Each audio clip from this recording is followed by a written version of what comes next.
8h30 sur LCI. L'invité ce matin, c'est Gilles Kepel. Bonjour. Bonjour. Politologue spécialiste du monde arabe et auteur de ce tout dernier ouvrage, Prophète en son pays, aux éditions de l'Observatoire. Indispensable si l'on veut comprendre ce qui se joue en ce moment et depuis de très nombreuses années, puisque vous insistez sur cette dimension et vos observations. L'armée israélienne, pour en revenir aux dernières informations venues du terrain, affirme avoir coupé la bande de Gaza en deux. C'est ce qu'elle déclarait hier soir. D'ailleurs, les lignes téléphoniques, Internet ont à nouveau été coupées. Il y a également eu cette déclaration il y a quelques heures du Premier ministre israélien Benjamin Netanyahou. Il n'y aura pas de cessez-le-feu sans le retour des otages. Il faut retirer complètement cela du vocabulaire. Quel est selon vous l'objectif ultime d'Israël? Ou disons l'objectif ultime de Netanyahou? Les otages ou le Hamas? Les deux. C'est-à-dire, dans le cas présent, je crois que le fait de couper la bande en deux vise principalement les infrastructures du Hamas qui sont en grande majorité localisées dans le nord. Même si un certain nombre de dirigeants locaux sont sans doute partis de l'autre côté. Mais l'idée pour les Israéliens aujourd'hui, c'est, entre guillemets, d'éradiquer le Hamas comme à la fois parti politique, comme organisation militaire, puisque s'ils ne lavent pas d'une certaine manière l'affront terrible reçu le 7 octobre et ce traumatisme dans la société israélienne des 1400 morts, des outrages qui ont été commis sur les victimes, enfin tout ce qu'on voit est monstrueux sur les réseaux sociaux.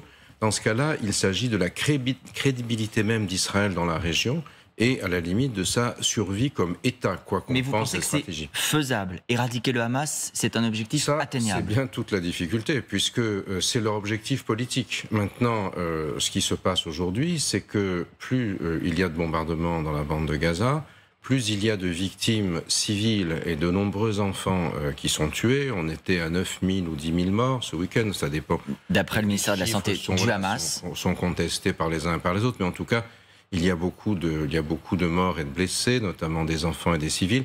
Et donc une pression gigantesque se fait dans l'opinion publique qui, d'une certaine manière, dans cette espèce de chose horrible qui est la comparaison des victimes, si vous voulez, qui est qu'en gros, le nombre, plus il y a de victimes aujourd'hui en Palestine, et plus l'horreur, l'effet de choc des victimes israéliennes du 7 octobre, d'une certaine manière, s'estompe, et s'établit une sorte d'équilibre avec il y a trop de morts, il faut arrêter. C'est un peu la logique du cessez-le-feu aujourd'hui. C'est un peu ce que dit la communauté internationale, ou je vais modérer mon propos, la communauté occidentale, on va dire, en disant il faut au moins une trêve humanitaire. C'est ce qu'a redit d'ailleurs la ministre française des Affaires étrangères Catherine Colonna hier. C'est ce que disent un certain nombre de partenaires en voyant la situation humanitaire à Gaza qui est catastrophique. L'ONU le rappelle régulièrement. Est-ce que vous pensez qu'Israël ou que Benjamin Netanyahou, peut-être y a-t-il une distinction à faire, pourra résister à ces pressions internationales pour une trêve humanitaire, une pause humanitaire, un éventuel cessez-le-feu selon les pays et selon les demandes? Le cessez-le-feu comme tel, je pense que pour aujourd'hui, les Israéliens déclarent qu'il n'en est pas question parce que ce serait perçu comme une victoire du Hamas. Et ce serait l'occasion pour lui de se reconstituer. En revanche, la trêve humanitaire, c'est différent puisqu'elle se fonctionne avec la question des otages que vous avez posée tout à l'heure, c'est-à-dire leur libération éventuelle. Si vous regardez ce qui se passe en ce moment, Madame Colonna était dans le Golfe, et vous avez dans le Golfe les pays les plus riches et les plus puissants de la région et du monde. Elle a fait cette déclaration depuis le Qatar, en l'occurrence. Voilà, Qatar, Arabie Saoudite et Émirats Arabes Unis.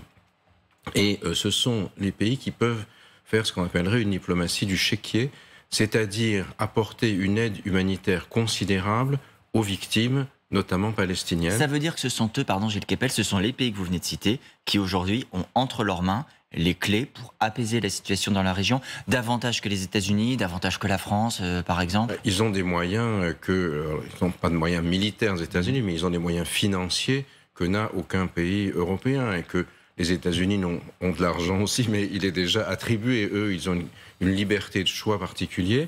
Ce ne sont pas des pays qui sont tout à fait sur la même longueur d'onde. Le Qatar est plutôt dans la médiation entre l'Iran, qui veut se poser comme le grand champion du front de la résistance, ou l'axe de la résistance à Israël, et ce qu'a exprimé notamment le grand discours du cheikh Nasrallah, le patron du Hezbollah libanais, vendredi dernier. Discours qui n'a pas été très bien compris, je crois, par la communauté ou par les gens.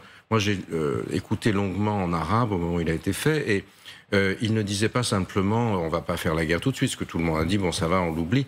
Il disait en fait c'est l'Iran l'interlocuteur et les supplétifs de l'Iran, les Houthis au Yémen, les autres sont tout à fait prêts à agir si on ne nous écoute pas. Et face à cela, que désirent notamment l'Arabie Saoudite, les Émirats et le Qatar dans une moindre mesure, c'est continuer à faire en sorte qu'il la validité des accords de paix réels ou à venir avec Israël soit quelque chose de durable. Et pour sauver cela, ils sont prêts, justement, qu'est-ce qu'ils peuvent faire, eux, c'est mettre de l'argent, c'est-à-dire apporter aux Palestiniens des secours, tout en regardant avec, sinon sympathie, du moins comme une sorte de nécessité et une inéluctabilité, le fait que Hamas disparaisse comme patron de la bande de Gaza. Les Émirats disposent d'un remplaçant en la personne de Mohamed Dahlan, un ancien patron de la sécurité à Gaza du temps où elle était sous contrôle de l'OLP et qui est aujourd'hui dans le cercle du cher Mohamed Ben Zayed, le patron des Émirats Arabes Unis. Il y a aussi d'autres possibilités. Donc vous avez des scénarios post-Hamas qui sont déjà en train de circuler aujourd'hui dans un certain nombre de capitales du Golfe. Mais alors justement, sur ce point-là, Gilles Kepel, on s'est posé la question de se dire, le Hamas est-il, oui ou non, soutenu, voire a-t-il été instrumentalisé ou aidé par l'Iran, par le Qatar d'un point de vue financier, bon, bien sûr. On s'est même à un moment interrogé, le Hezbollah peut-il avoir joué un rôle d'appui? Oui, vous pouvez même ajouter instrumentalisé par Netanyahou aussi.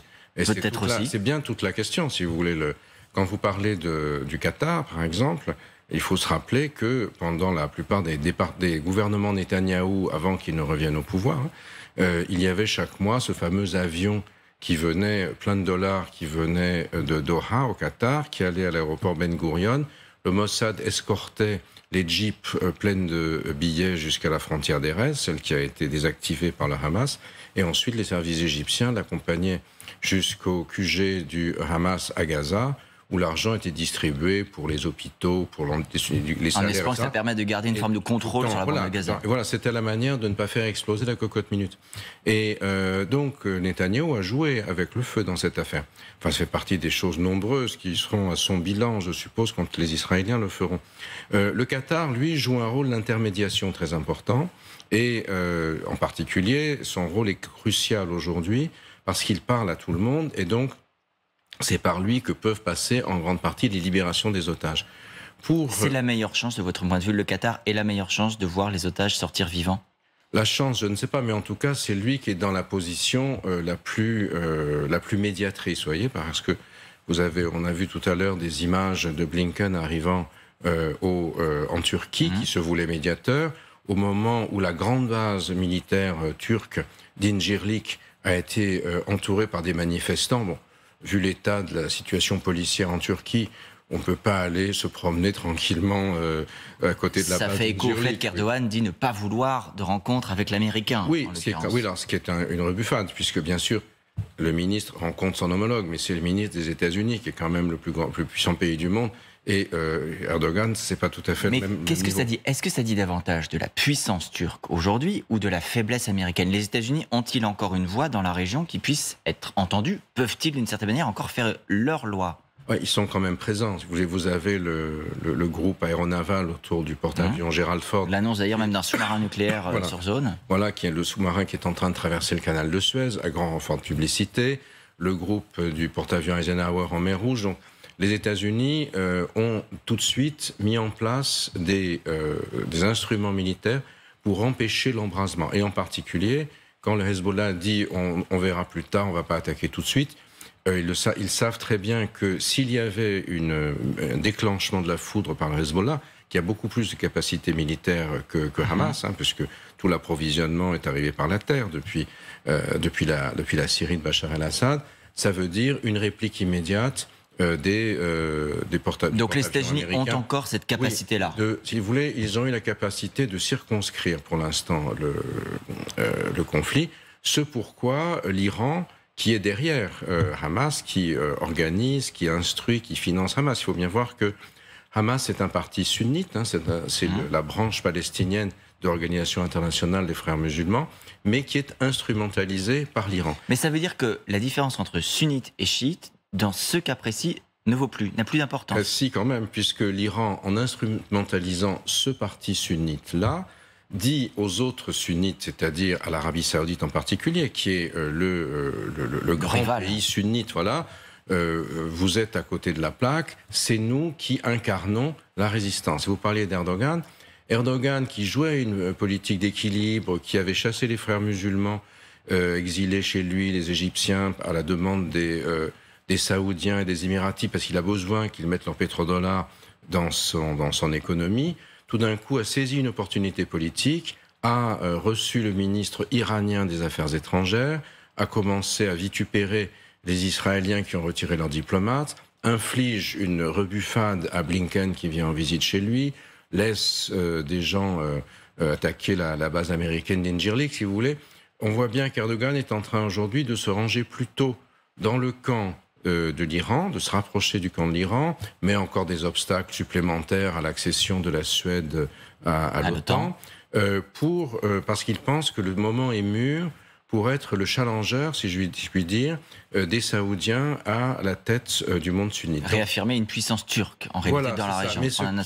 Mais c'est assez compliqué parce que ces changements de pied réguliers vont lui aliéner un certain nombre de soutiens, et il est en dépendance financière très importante par rapport à l'Arabie saoudite et aux Émirats, pour lesquels l'Iran est le grand rival. Il faut bien se rappeler que le déclenchement de l'attaque de Hamas le 7 octobre, bien sûr, c'est 50 ans après octobre 73, c'est-à-dire la revanche arabe. C'est en écho du 11 septembre, c'est un 11 septembre israélien, colosse au pied d'argile. Mais surtout, ça se fait après que l'Arabie saoudite a reçu officiellement pour la première fois 2 ministres israéliens. L'Arabie saoudite n'est pas un signataire du pacte d'Abraham. Il voudra certainement quelque chose à sa mesure et pas comme les autres, parce que c'est la superpuissance de la région, en termes financiers, en termes démographiques surtout. Mais bien évidemment, ce qu'elle souhaite, c'est une aide militaire. Et qu'est-ce qui possède le dôme de fer aujourd'hui? C'est-à-dire la technologie qui vous empêche de recevoir des missiles sur votre territoire. Les missiles qu'envoient les Houthis du Yémen, qui sont des supplétifs de l'Iran, le Hezbollah de l'Irak, qui est un supplétif de l'Iran, qui ont les uns les autres pénétré profondément en Arabie saoudite. Ceux de l'Irak avaient détruit des installations pétrolières à Khobar, ça a perturbé le marché pétrolier mondial pendant plusieurs jours. Depuis le Yémen, les missiles atteignent l'aéroport de Riyad. Donc, il est crucial pour l'Arabie saoudite d'avoir ce type de protection, et Israël peut le fournir. Gilles Kepel, je voudrais juste également avoir votre regard sur la question des civils et l'utilisation des civils par le Hamas. Il y a un soutien, selon les pays, qui s'est exprimé d'une manière ou d'une autre pour le Hamas. Il y a eu à la fois le refus exprimé de dire le Hamas ne va pas accueillir de civils palestiniens dans ses tunnels. C'est pour ce qu'il appelle ses combattants. Il y a eu l'épisode de l'ambulance il y a quelques jours, une ambulance frappée par l'armée israélienne qui prétendait qu'il y avait à l'intérieur des miliciens du Hamas, ce que le Hamas a démenti. Bon, ça pose comme la question, le Hamas, par sa stratégie, est prêt aussi à occasionner des victimes civiles palestiniennes. Ça ne crée pas de trouble dans le monde arabo-musulman? Alors, dans le monde arabo-musulman, aujourd'hui, globalement, l'opinion soutient le Hamas comme représentant de la cause palestinienne et face à Israël. Mais en Palestine elle-même, c'est différent, puisque il faut savoir dans quelle mesure les Palestiniens civils de Gaza sont prêts à subir ce genre d'attaque pour un parti. Représente-t-il leur cause ou est-il allé trop loin? Et ça, c'est quelque chose qu'il faut penser aussi. On n'a pas encore tous les éléments à propos de l'attaque du 7 octobre. L'attaque du 7 octobre a créé un traumatisme absolument gigantesque en Israël, convoquant des images de la Shoah par balle, de la reddition du ghetto de Varsovie et tout le reste. Donc, ce qui contraint d'une certaine manière, politiquement, les Israéliens à aller, entre guillemets, jusqu'au bout dans la politique actuelle, y compris avec les victimes civiles dont nous avons parlé tout à l'heure. Mais c'est ce qui laisse penser que, en fait, l'attaque du 7 octobre, après que la frontière a été désactivée, à mon sens, c'est pas le garagiste du Hamas qui a désactivé cette frontière. Il y a eu 29 passages. Je pense que seuls les services d'un État structuré disposant des capacités technologiques ont pu le faire, et tous les doigts pointent vers l'Iran. Le général McMaster, l'ancien conseiller de sécurité du président Bush, qui est quelqu'un qui est très solide, disait à peu près la même chose ce jour-ci. Simplement, une fois que cette frontière a été ouverte, parce qu'il n'y avait pas d'armée israélienne là, puisque Netanyahou l'utilisait pour faire la police en Cisjordanie, pour que les colons et leurs députés le soutiennent au Parlement, dans sa politique. Du coup, ils ont été, les assaillants ont été confrontés à une absence totale de résistance, et il y a eu une espèce, si j'ose dire, c'est horrible de le dire, d'orgie de massacre, qui a dépassé très nettement les buts politiques de ceux qui... Parce qu'à partir de ce moment-là, il n'y avait plus de place pour la négociation. Et Hamas, d'une certaine manière, a été prise au piège entre guillemets, du succès, du nombre de morts qu'il a causé. Alors, ça a donné le sentiment qu'Israël... De l'ampleur de l'horreur. Voilà. Mais, en contrepartie, Israël se trouve aujourd'hui, l'État d'Israël, l'armée israélienne, en termes de géopolitique mondiale et de politique intérieure, contraint d'agir avec d'autant plus de force, et surtout Netanyahou, qui va vouloir voir là l'occasion, et c'est toujours la difficulté aussi, de se blanchir, puisque chacun considère Israël... qu'il a une part de responsabilité dans l'incapacité à protéger sa propre territoire. C'est des comptes qui sont réglés ultérieurement, mais rappelez-vous, en 73, je sais pas, vous étiez... Je sais quel âge vous aviez à ce moment-là, moi j'étais déjà... En l'occurrence, voilà, l'histoire politique israélienne montre qu'on paye parfois l'international plan national. Les travaillistes ont été laminés, oui. Une question, Gilles Kepel, également, sur cette crainte, cette angoisse d'une importation du conflit en France. Bon, on voit déjà les chiffres d'actes antisémites. Le ministre de l'Intérieur, Gérald Darmanin, les a donnés hier. Plus d'1 millier en un mois. C'est bien plus que ce que l'on enregistrait les mois précédents. Est-ce que vous voyez une importation du conflit en France? Est-ce que c'est comme ça qu'il faut le lire? Est-ce que c'est déjà une réalité ou c'est de l'ordre encore aujourd'hui de la crainte? C'est déjà une réalité à partir d'un certain nombre de manifestations qui se produisent, où on a tout à fait le droit de manifester pour la Palestine, on a tout à fait le droit de manifester pour Israël, nous sommes dans un état de droit démocratique qui garantit la liberté d'expression. Qu'est-ce qu'il en est si on soutient les actes terroristes envers les uns ou les autres? Ça, c'est une limite effectivement qui est franchie, parce que à partir du moment où on s'identifie uniquement aux victimes d'un camp et pas d'un autre, on considère que l'autre est l'ennemi à abattre. Et on va venger ses propres victimes en attaquant les représentants du camp d'en face ou les semblables du camp d'en face sur le sol français. Donc ça a été notamment ce que vous avez évoqué, la multiplication... D'où l'expression des actes antisémites. D'actes antisémites. Et puis c'était toute cette espèce d'atmosphère, si vous voulez, résiliente, qui fait que tout ce qui n'a... les djihadistes qui sont en prison aujourd'hui, les gens de Daesh, les gens d'Al-Qaïda, tout ce monde qui fait passer des messages par-ci par-là, crée une ambiance délétère, ce que j'ai appelé dans d'autres circonstances un djihadisme d'atmosphère, dont on voit par exemple aussi, et de manière indirecte, les effets à Arras.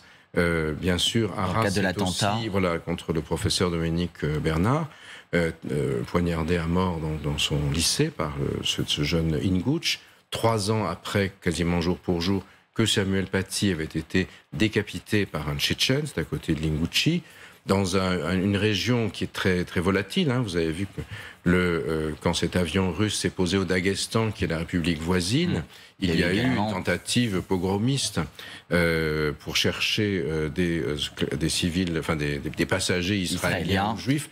L'avion ayant fait une escale technique non prévue là, ce qui indique aussi qu'en Russie, le système Poutine ne tient pas tout, hein, parce qu'ils ont été pris au dépourvu. Sur la France, encore une question, Gilles Kepel, nos confrères du Parisien citent une note des renseignements territoriaux qui estime qu'en 5 ans, le nombre de mosquées françaises touchées par des tentatives de noyautage salafiste a augmenté de plus de 50%. Est-ce que le danger salafiste vous paraît être renforcé en France ces dernières années ?